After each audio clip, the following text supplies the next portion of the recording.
Boa tarde, pessoal, tudo bem? Meu nome é Thales Corrade, sou gerente de engenharia da Infesa e gostaria de mostrar para vocês um pouco da norma ABNT NBR 17193, que foi aprovada no dia 4 de fevereiro de 2025 e trata a respeito aí da segurança contra incêndios em instalações fotovoltaicas. Em relação às aplicações e exceções dessa norma, ela é aplicável a edificações independente do tipo de instalação, se é para uso residencial, comercial ou industrial. Essa norma é aplicável sempre a edificações. Ela abrange sistemas fotovoltaicos em canteiros de obra, sistemas fotovoltaicos aplicados aí à edificação, que é o caso de BAPV.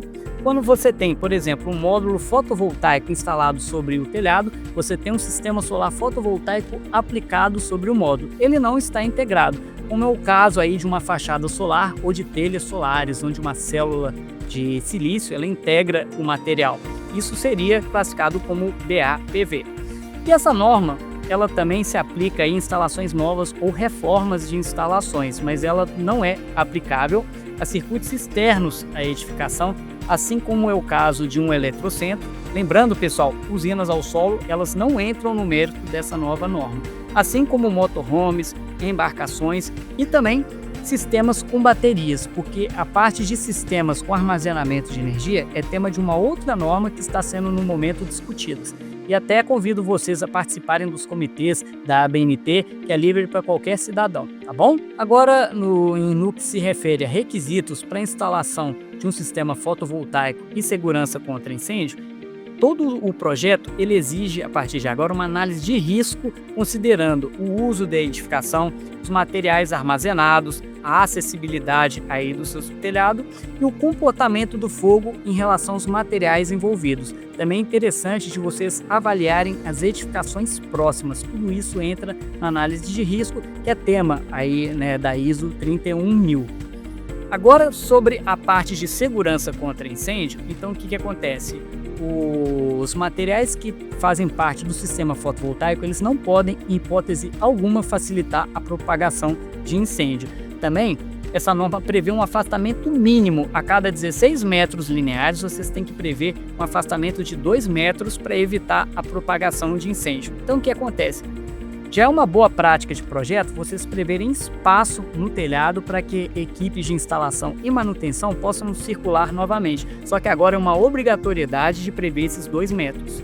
Caso não seja possível de vocês utilizarem, né, esse afastamento, tem a opção também de vocês preverem uma barreira de proteção, uma barreira resistente ao fogo, que ela deve ser localizada a cerca de 1 metro aí acima do nível dos módulos. Só que é um problema porque, como vocês sabem, essa barreira ela pode causar sombreamento aí para o seu sistema e prejudicar a eficiência do seu projeto. Então, uma recomendação nossa seria de realmente vocês, né, atenderem a esse espaçamento de 2 metros para poder estarem assim em conformidade com essa nova norma, tá bom? Agora vamos falar a respeito das precauções quanto à instalação do seu sistema fotovoltaico.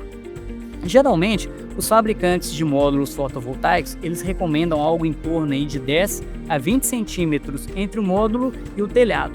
Caso essa recomendação ela não conste no manual, então a norma traz aí uma sugestão de vocês adotarem no mínimo 18 centímetros. Claro que isso é uma recomendação, não é uma obrigatoriedade, mas querendo ou não, isso facilita aí a troca de calor do módulo com o ambiente e favorece a produção energética. Então já é uma boa recomendação vocês deixarem os módulos o mais afastado possível do telhado. Só que já traz uma obrigatoriedade aí, essa norma ela fala que todo o sistema fotovoltaico ele não pode, em hipótese alguma, acumular materiais inflamáveis, como é o caso de folhas, pessoal. Não só folhas, mas ninho de aves e de outros animais, eles não podem estar acumulados embaixo dos módulos. Então a norma exige que medidas sejam tomadas, como é o caso aí, né, da instalação de espículas ou então de uma malha protegendo aí, né, a entrada inferior do módulo. Isso vai ser uma obrigatoriedade dessas normas e vocês têm que prever nesse projeto para que, né, esse aspecto seja respeitado. Falando a respeito aí dos requisitos da parte elétrica, Pessoal, as linhas elétricas elas têm sempre que suportar influências externas, vento, radiação solar, então é interessante que vocês prevejam isso no material utilizado no sistema de vocês. Assim como a questão dos conectores, em hipótese alguma, você pode utilizar conectores elétricos diferentes, principalmente na parte em corrente contínua, falando a respeito aí dos conectores. A gente chama vulgarmente de MC4, porque MC4 é um padrão internacional, né, adotado pela Stauble. Mas vocês têm que perceber que, muitas das vezes, o módulo que está sendo fornecido no seu projeto, ele possui conectores de um fabricante diferente da Stauble. Pode ser um fabricante, geralmente um próprio fabricante do módulo, ele já tem fabricação própria. Se esse for o caso, então vocês têm que recorrer aos distribuidores para que sejam fornecidos no kit também esses mesmos conectores do mesmo tipo e do mesmo fabricante. É uma recomendação muito importante para vocês, está de acordo com as normas aí, né, 16690 e 16274, tá bom? Essa norma também ela traz a obrigatoriedade de todos os equipamentos eles terem proteção aí contra o arco elétrico. Então é necessário um dispositivo de interrupção e proteção contra arco elétrico, que nessa norma é conhecido como AFPE, mas que também pode ser tratado como AFCI, que é o que a norma 515 do Inmetro, que foi publicada em dezembro de 2023, ela traz para vocês aí. Então, o que acontece? Nessa norma do Inmetro, a obrigatoriedade é para sistemas inferiores a 75 kW, só que isso já é mais abrangente nessa norma e para qualquer inversor instalado no telhado é necessário aí, né, que os dispositivos eles atendam a esse requisito, tá bom?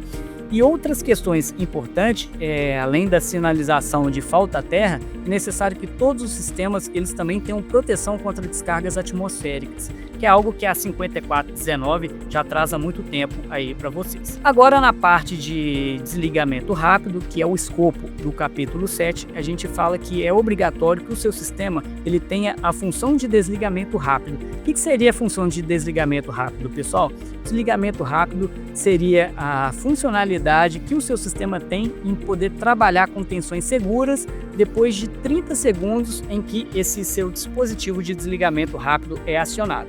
Imagina que você tem aí, né, um disjuntor que a partir do momento em que ele é acionado, você tem 30 segundos para que, dentro do limite do arranjo, esse valor de tensão ele seja de no máximo 120 volts em corrente contínua e fora do limite do arranjo, que seria essa área vermelha aí compreendida de 30 centímetros em todas as direções, você tem que as tensões máximas elas teriam que ser de 35 volts em corrente contínua ou de 16 volts em corrente alternada.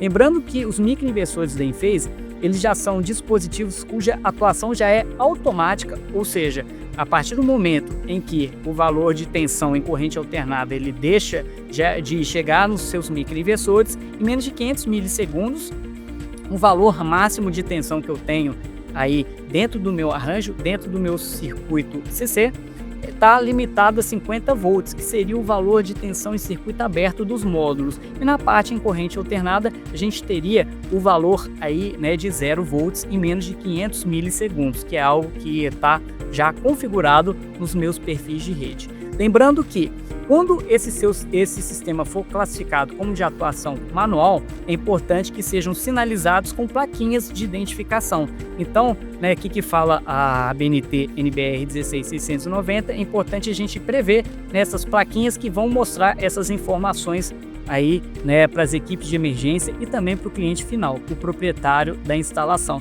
Então, nessas plaquinhas, elas devem ser, né, reflexivas e devem estar contempladas no quadro de distribuição, nas partes referentes aí ao seccionamento de energia e também no medidor de energia da concessionária, assim como aquelas plaquinhas amarelinhas que indicam a presença de geração distribuída, com a qual vocês já estão acostumados, tá bom? No caso aí de comissionamento, já é um requisito da norma NBR 16274 que vocês têm que atender.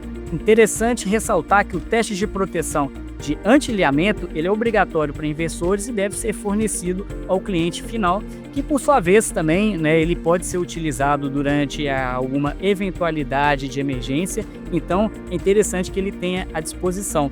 E não só isso, ele também precisa ter toda a documentação do projeto. Ele precisa ter os diagramas elétricos, os manuais de operação e de manutenção do seu sistema e também os procedimentos de descomissionamento. Tá bom, pessoal? Então, seria isso. Agradeço a participação e atenção de vocês. Em qualquer tipo de dúvidas, vocês podem recorrer não só a mim, mas a qualquer pessoa da Enphase, a qualquer contato que vocês estão vendo aí. Estaremos à disposição para dirimir toda e qualquer dúvida a respeito dessa norma e outras dúvidas que porventura surjam aí em relação a essa norma e também, né, aos projetos elétricos de forma geral, tá bom? Muito obrigado a vocês. Até mais.